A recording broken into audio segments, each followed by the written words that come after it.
श्री स्वामी समर्थ. उद्या चैत्र पौर्णिमा, हनुमान जयंती. उपवास नाही केला तरी चालेल, पण सकाळीच घरात आणा या झाडाचे एक पान. शत्रू तुमच्या समोर लोटांगण घालेल. घराची, मुलांची, पतीची खूप प्रगती होईल. नमस्कार माझ्या सर्व लाडक्या माता भगिनींनो, माझ्या भावांनो आणि रसिक प्रेक्षकांनो. उद्याचा सूर्योदय तुमच्या आयुष्यात एक नवा चमत्कार घेऊन येणार आहे. उद्या आहे चैत्र शुद्ध पौर्णिमा, म्हणजेच ज्यांची नुसती गदा पाहिली की काळही थरथर कापतो, त्या आपल्या सर्वांचे लाडके संकटमोचन रामभक्त हनुमानजी यांची पावन जयंती.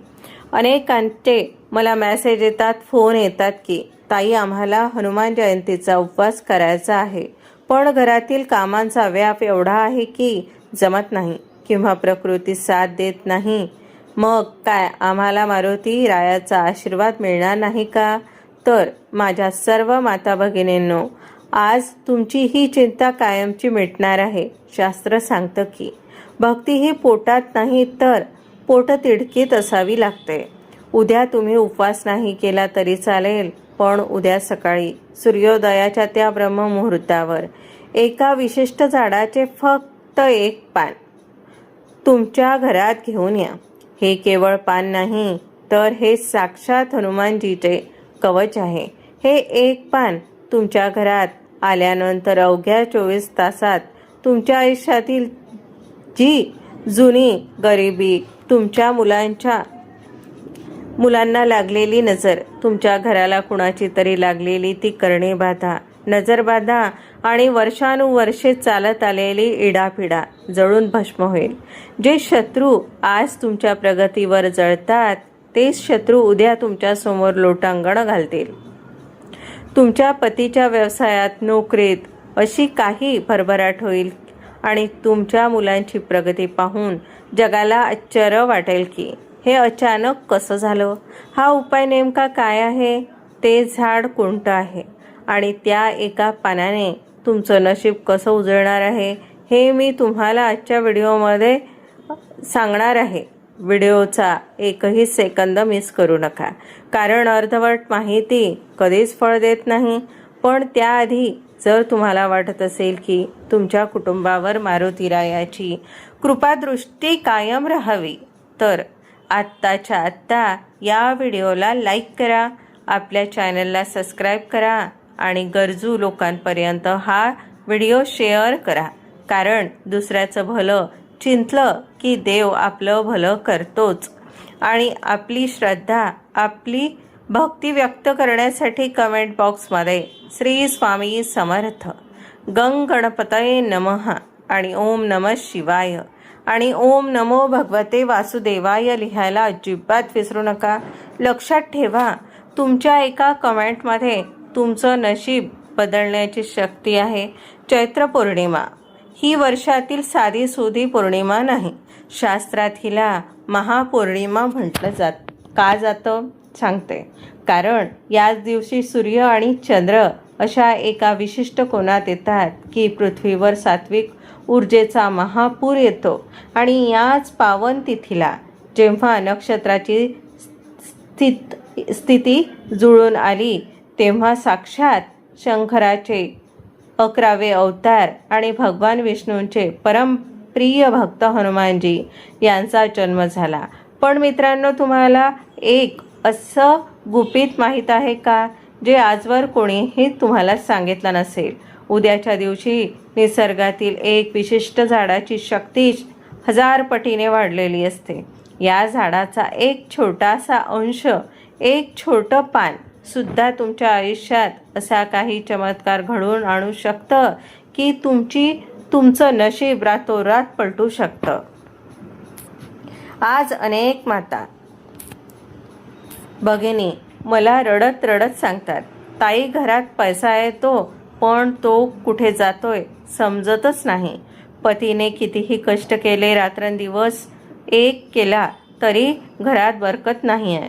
मुलं अभ्यासात हुशार आहेत, पण परीक्षेच्या वेळी त्यांची प्रगती खुंटते. घरात पाऊल ठेवलं की विनाकारण चिडचिड होतात. माझ्या प्रिय सख्यांनो, हे सगळं तुमच्या कष्टाची कमतरता नाही, तर ही तुमच्या घराला लागलेली इडापिडा आहे. कोणाची तरी वाईट नजर, कोणाची तरी हेवा दावा किंवा तुमच्या घराभोवती असलेलं नकारात्मक ऊर्जेचं वलय तुमच्या प्रगतीला साखळ दांडासारखं जकडून ठेवतंय. तेव्हा बाहेरची एखादी वाईट शक्ती तुमच्या घरात घेरते. तेव्हा लक्ष्मी माता उंबरठ्यावरूनच मागे फिरते. पण उद्या एक असं दिव्य पान आपल्या घरात येणार आहे, ज्याचा केवळ सुगंधाने आणि घरात असण्याने त्या सर्व वाईट शक्ती, तो अलक्ष्मीचा वास आणि ती भयानक नजरबाधा तुमच्या घराबाहेर पळ काढतील. असं कोणतं झाड आहे ज्याची मुळाशी स्वतः भगवान विष्णू वास करतात आणि ज्याच्या पानावरही हनुमानजीचा आशीर्वाद आहे, ज्या झाडाला पाहून साक्षात रामप्रभू सुद्धा प्रसन्न व्हायचे? मी कोणत्या झाडाबद्दल बोलत आहे? हे झाड तुमच्या घराच्या आसपासच आहे. पण उद्याच्या दिवशी याचं महत्त्व काय आहे हे ऐकून तुम्ही थक्क व्हाल. मी त्या झाडाचं नाव सांगणार आहेच, पण त्याआधी मनापासून एकदा कमेंटमध्ये जय हनुमान आणि ओम नमो भगवते वासुदेवाय नक्की लिहा. कारण तुमची ही हाकच तुमच्या आयुष्यातील संकटांना दूर करणार आहे. आता आपण जाणून घेऊया ते गुपित झाड आणि त्या एका पानाचा अघोरी संकटांवर विजय मिळवून देणारा उपाय. आता त्या रहस्याचा उलगडा करण्याची वेळ आली आहे. ते दिव्य झाड दुसरं तिसरं कोणी नसून साक्षात मांगल्याचं प्रतीक असलेलं केळीचं झाड आहे. हो, तुम्ही बरोबर ऐकलंय. आपण अनेकदा केळीच्या झाडाची पूजा गुरुवारी करतो, पण हनुमान जयंतीला या झाडाचं महत्त्व काय आहे हे रहस्य आज मी तुम्हाला सांगणार आहे. शास्त्रात अशी एक अत्यंत सुंदर कथा आहे. जेव्हा हनुमानजी लंका दहन करून आले तेव्हा त्यांच्या अंगाची लाही लाही होत होते. त्या उष्णतेने व्याकुळ झालेल्या मारुतीरायाला सर्वात जास्त शांतता आणि शीतलता कुठे मिळाली असेल तर ती म्हणजे कर्दळी वनात, अर्थात केळीच्या बागेत. हनुमानजींना केळी अत्यंत प्रिय आहे. केळीचं झाड हे शीतलता देणारं आहे आणि हनुमानजी हे साक्षात रुद्रावतार म्हणजेच तेज स्वरूप आहे. उद्याच्या दिवशी जर तुम्ही केळीचं एक स्वच्छ पान तुमच्या उंबरठ्याच्या आत आणलं तर समजा तुम्ही प्रत्यक्ष हनुमानजींना, आपल्या भगवान विष्णूंना आपल्या घरात वास्तव्यासाठी आमंत्रित केलेलं आहे. जिथे केळीचं पान असतं तिथे नकारात्मकता टिकू शकतच नाही. आता नीट ऐका. हा विधी तुम्हाला उद्या सकाळी करायचा आहे. उद्या सकाळी सूर्योदयाच्या वेळी किंवा सकाळी 10 वाजेच्या आत स्नान करून शुद्ध व्हा. शक्य असल्यास पिवळे किंवा लाल वस्त्र परिधान करा. त्यानंतर एका केळीच्या झाडापाशी जा. तिथे गेल्यावर रिकाम्या हाताने पान तोडू नका. आधी झाडाला हात जोडून नमस्कार करा. म्हणा, हे वृक्ष देवता, मी माझ्या घराच्या रक्षणासाठी आणि प्रगतीसाठी तुमचं एक पान सोबत नेत आहे. मला आशीर्वाद द्या. दुसरी पायरी म्हणजे त्या झाडाचं एक लहान, कोवळं आणि अतिशय स्वच्छ पान सन्मानाने तोडून घ्या. लक्षात ठेवा, हे पान कुठेही फाटलेलं नसावं किंवा त्यावर डाग नसावेत. ते पान म्हणजे तुमच्या घराचं नशीब आहे. त्यामुळे ते कापताना अत्यंत काळजी घ्या. हे पान घरी आल्यानंतर ते स्वच्छ धुवून घ्या. त्यावर शुद्ध पाणी किंवा शक्य असल्यास गंगाजल शिंपडा. यामुळे त्या पानातील दैवी चैतन्य जागृत होईल. चौथं आणि सर्वात महत्त्वाची गोष्ट. आता एका वाटीत थोडा पिवळा गंध म्हणजे चंदन आणि हनुमानजींचा प्रिय सेंदूर घ्या. त्यात थोडं चमेलीचं तेल किंवा गंगाजल मिसळा. आता आपल्या उजव्या हाताच्या अनामिका बोटाने त्या पानावर मध्यभागी मोठ्या अक्षरात लिहा राम. तुम्हाला माहीत आहे का हनुमानजींच्या अफाट शक्तीचं गुपित कशात आहे? ते त्यांच्या गदेत नाही तर ते राम या नामात आहे. शास्त्रात लिहिलं आहे, राम न सह प्रभू राम सुद्धा राम नावाचं महत्त्व पूर्ण सांगू शकत नाहीत. ज्या पानावर तुम्ही राम लिहिता त्या पानाचं रक्षण करण्यासाठी हनुमानजी स्वतः गदा घेऊन 24 तास तिथे पहारा देतात. पण मित्रांनो, हे राम नाव लिहिलेलं पान घरात नेमकं कुठे ठेवायचं? ते घराच्या मुख्य दरवाजावर लावायचं की तिजोरीत? आणि हे पान ठेवल्यानंतर तुमच्या शत्रूंची बोलती कशी बंद होईल हे जाणून घेणं सर्वात महत्त्वाचं आहे. कारण एक छोटीशी चूक या उपायाचं फळ कमी करू शकते. ते गुपित मी तुम्हाला पुढच्या 2 मिनिटात सांगणार आहे. तोपर्यंत व्हिडिओ सोडून कुठेही जाऊ नका. प्रगतीचा महामार्ग आणि शत्रूंचा नायनाट केळीच्या पानाचा प्रयोग सांगते, ऐका. आता सर्वात महत्त्वाची गोष्ट, हे राम नाम लिहिलेलं केळीचं दिव्य पान तुम्ही तयार तर केलं, पण याचा वापर तुमच्या पतीच्या आणि मुलांच्या प्रगतीसाठी नक्की कसा करायचा हे तंत्र नीट समजून घ्या. कारण हीच ती कृती आहे जी तुमच्या घराचं भाग्य उजळणार आहे. विधीची पुढची पायरी सांगते, ऐका. हे पान तयार केल्यावर ते तुमच्या देवघरात भगवान विष्णूंच्या किंवा हनुमानजींच्या चरणापाशी ठेवा. जर देवघरात जागा नसेल तर जिथे तुम्ही तुमचे दागिने किंवा कष्टाचे पैसे ठेवता त्या तिजोरीमध्ये हे पान अतिशय आदराने ठेवा. हे पान तिथे ठेवताच त्यातील राम नामाचा लहरी तुमच्या संपत्तीवर आणि घरावर एक संरक्षण कवच तयार करतील. पूर्ण 24 तास म्हणजे हनुमानजींचा संपूर्ण दिवस आणि रात्र हे पान तिथेच राहू द्या. आता 24 तास झाल्यानंतर म्हणजे दुसऱ्या दिवशी सकाळी हे पान हातात घ्या. आता लक्ष देऊन ऐका. हे पान घेऊन तुमच्या पतीच्या आणि मुलांच्या डोक्यावरून घड्याळाच्या काट्याच्या दिशेने 3 वेळा ओवाळा. हे केल्याने नक्की काय होतं? पतीच्या प्रगतीसाठी, तुमच्या पतीच्या कामात, व्यवसायात किंवा नोकरी जे काही छुपे अडथळे येत आहेत, कुणाची तरी वाईट नजर त्यांच्या प्रगतीला खिळवून ठेवत आहे, ती सर्व नकारात्मक ऊर्जा हे केळीचं पान स्वतःमध्ये शोषून घेतं. विनाकारण होणारे वाद आणि कामातील कटकटीत थांबून त्यांच्या सन्मानात वाढ होईल. मुलांच्या यशासाठी, जर तुमच्या मुलांचं अभ्यासात मन लागत नसेल, त्यांची एकाग्रता कमी झाली असेल किंवा त्यांना सतत भीती वाटत असेल तर हनुमानजींच्या कृपेने त्यांची बुद्धी तल्लख होईल. जसं मारुतीरायांनी समुद्रावरून उड्डाण केलं होतं तसंच तुमची मुलं सुद्धा संकटांवर मात करून यशाचं शिखर गाठतील. शत्रूंचा नायनाट. सर्वात महत्त्वाचं म्हणजे जे लोक तुमच्या पाठीमागे कारस्थान करतात, जे तुमच्या सुखावर जळतात, त्यांची शक्ती मारुतीरायांच्या गदेसमोर आणि या रामनामासमोर पूर्णपणे शून्य होईल.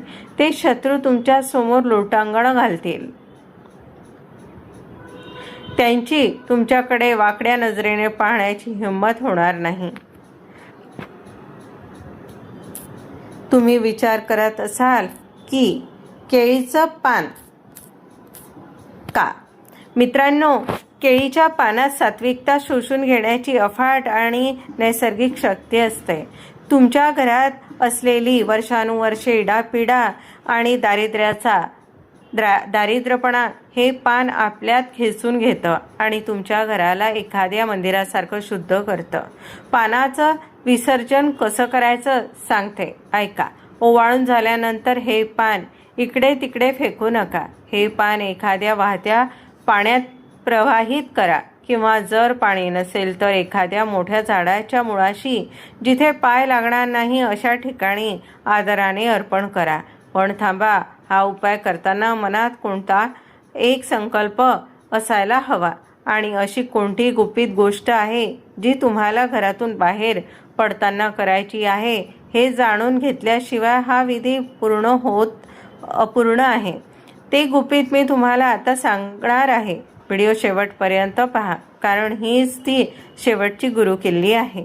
पण माझ्या लाडक्या माता भगिनींनो, थोडं थांबा. आपण उपाय तर समजून घेतला, पण हा उपाय करताना अशी एक मोठी चूक अनेक जण नकळत करतात.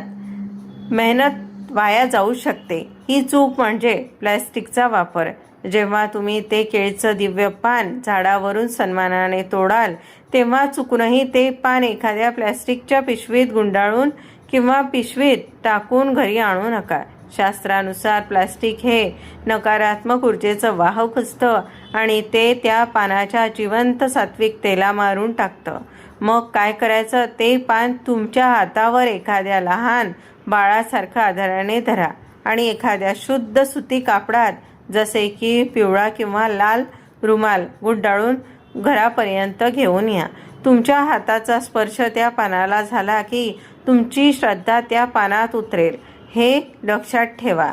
आता दुसरी आणि सर्वात महत्त्वाची गोष्ट. उद्या हनुमानजींची जयंती आहे. हनुमानजींना शांती आणि भक्ती प्रिय आहे. उद्याच्या संपूर्ण दिवशी घरात कोणाशीही उच्च स्वरात बोलू नका. भांडणं तंटा अजिबात नको. विशेषतः माझ्या भगिनींना मी कळकळीची विनंती करते की उद्या स्वतःवर ताबा ठेवा, कारण स्त्री ही घराची चालती बोलती लक्ष्मी असते. जर उद्या तुम्ही रागवलात, चिडचिड केली किंवा मुलांवर ओरडलात तर तुमच्या घरातील सकारात्मक ऊर्जेचं वलय विरून जाईल आणि या उपायाचा प्रभाव 50% कमी होईल. लक्षात ठेवा, ज्या घरात शांतता असते तिथेच मारुतीराया आपली गदा घेऊन रक्षण करायला जातात. आणि आता सर्वात मोठं गोष्ट सांगते, ऐका. जेव्हा तुम्ही हे राम नाम लिहिलेलं केळीचं पान तुमच्या देवघरात किंवा तिजोरीत ठेवा, तेव्हा पुढच्या काही तासात तुम्हाला स्वतःला घरात एक विलक्षण आणि अनामिक शांतता जाणवेल. जणू काही तुमच्या घरातील इडापिडा निघून गेलेली आहे आणि साक्षात हनुमानजी गदा घेऊन तुमच्या मुख्य उंबरठ्यावर पहारा देत आहे. तुम्हाला असं वाटेल की आता तुमचं कोणीच वाकडं करू शकत नाही. हा अनुभव तुम्हाला उद्या नक्की येणार आहे. फक्त मनातून शंका काढून टाका आणि पूर्ण श्रद्धेने हा विधी करा. मारुती स्तोत्र म्हणू शकता. तर माझ्या प्रिय भगिनींनो, उद्याची चैत्र पौर्णिमा तुमच्या आयुष्यात सुखाचे, समृद्धीचे आणि प्रगतीचे नवे दरवाजे उघडो, हीच मारुती रायाच्या चरणी प्रार्थना. उपवास घडला नाही तरी चालेल, पण एक केळीच्या पानाचा उपाय तुमच्या 7 पिढ्यांचं दारिद्र्य दूर करण्याची ताकद ठेवतो. तुम्हाला आजची ही माहिती कशी वाटली ही मला कमेंट बॉक्समध्ये नक्की सांगा. पुन्हा भेटूया अशाच एका माहितीसह. तोपर्यंत धन्यवाद.